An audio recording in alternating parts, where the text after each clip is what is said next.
დღეს 9 მაისს გორში ფაშისტზე გამარჯვების 70 წლის თავისადმი მიძღვნილი ღონისძიებები მიმდინარეობს.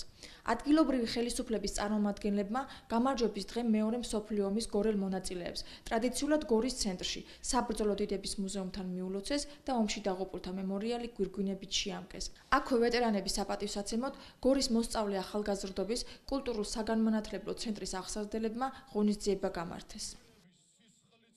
Დღევანდელი დღე არის ძალიან მნიშვნელოვანი დღე. კაცობრიობა აღნიშნავს ფაშიზმზე გამარჯვების 70 წლის თავს და ჩვენ შევუერთდით ამ მილოცვებს და განსაკუთრებით მინდა მივულოცო გორელ და ქართველ ვეტერანებს, მათ ვინც თავიანთი სისხლით, თავიანთი თავდადებით, თავიანთი ვაჟკაცობით მოიტანეს ეს გამარჯვება. ამ დღესასწაულს აღნიშნავთ ჩვენ და ამავე დროს მივაგებთ ხსოვნას და დიდ პატივს დაღუპულებს.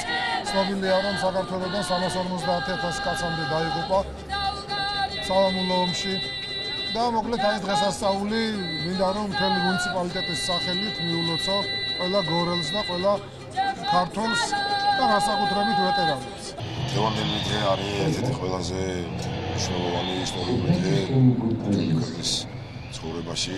მინდა ეს დღე მიულოცო სრულად საქართველოს, განსაკუთრებით ჩვენს თანამოქალაქეებს, ჩვენს გორელებს, ჩვენს ვეტერანებს. შეხვედრისას სამამულო ომის მონაწილეებმა კიდევ ერთხელ გაიხსენეს წარსული, ომში მონაწილე ჯარისკაცების გმირობა და თავდადება. დღევანდელი დღე ეს არის ფაშიზმზე გამარჯვების დღე. მე როგორც მეორე მსოფლიო ომის მონაწილე, ღამის ყოფილი მფრინავი, ბრძოლებით ჩავატარეთ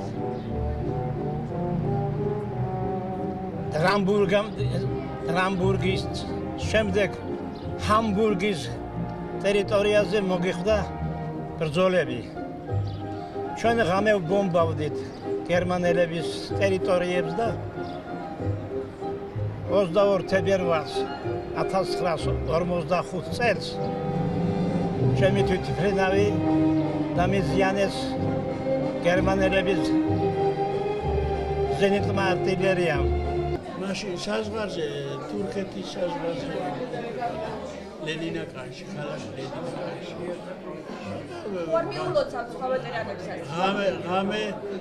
ღამე გავიგეთ ესა, იმ ღამესა უკვე ლევიტანოა გადმოსა რადიოთი, ყველამ გავიგეთ იმ ღამესა და ავწეხეთ მხიარულობას, როლები.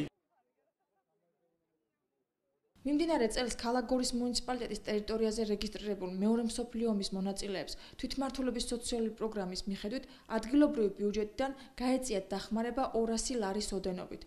გარდა ამისა, ქალაქ გორის მუნიციპალიტეტის სოციალური სამსახურის ხელმძღვანელის ეკა ქუთათელაძის განცხადებით, აღნიშნულ საიუბილეო თარიღთან დაკავშირებით გორში მცხოვრებ ომის ვეტერანებს ქალაქ გორის მუნიციპალიტეტისგან საჩუქრად გადაეცემათ 100 ლარი. ქალაქ გორის მუნიციპალიტეტის მერია წლის ქართული დროშა ნახევარში გაუწია დახმარება 200 ლარის ოდენობით სამამულო ომის ვეტერანებს და გამარჯვების დღესთან დაკავშირებით გამოაგზავნეს დროშა მშვიდობის ოდენობით გაეწიათ დახმარება სამამულო ომის 9 მაისის აღსანიშნავი ღონისძიებები 14 საათიდან კომბინატის კულტურის ცენტრში გადაინაცვლებს, სადაც გაიმართება მხატვრული კითხვის კონკურსი „ღმერთო სამშობლო მიცოცხლე“. მოსწავლე ახალგაზრდობის კულტურულ-საგანმანათლებლო ცენტრის პროექტებში გამარჯვებული მოსწავლეების საზეიმო დაჯილდოება და რეზო ჩხეიძის ფილმის „ღიმილის ბიჭების ჩვენება“.